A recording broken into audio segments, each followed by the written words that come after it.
Mapaingaga sa inyo tanan. Kumusta? Kumusta? God is good. God is good? Amen. All the time, God is good. Ano? Yan ang atong tema is the responsibility of church member in building the church.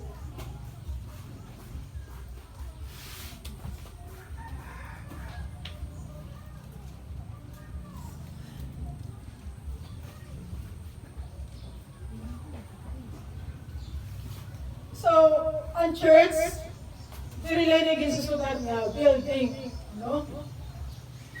Ang church, dirilig yung buo, tungod na sa bato, tungod na sa kahoy, pero pinaagi ni, no?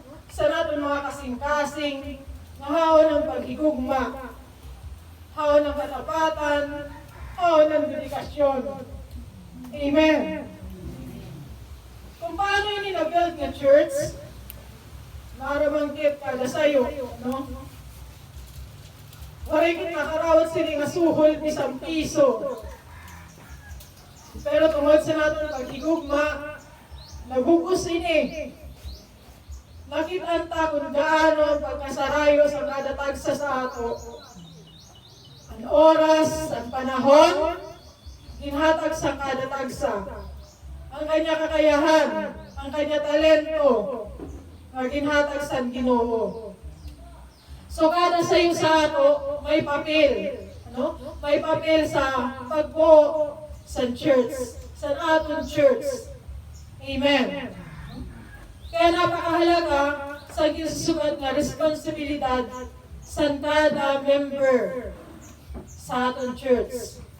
Sa pagtayo sini, pagbuo, upang maging maunlad, malago, ngan maging masagana.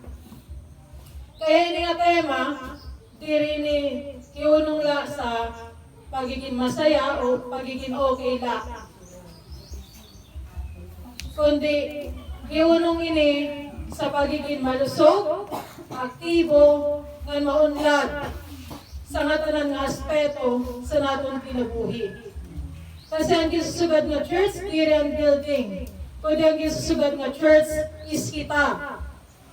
Ngan kita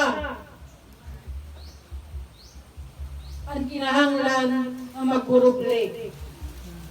Pero paano tayo ni mahihimo? Paano itong mahitatabo? Nano ang dapat ahimuhon?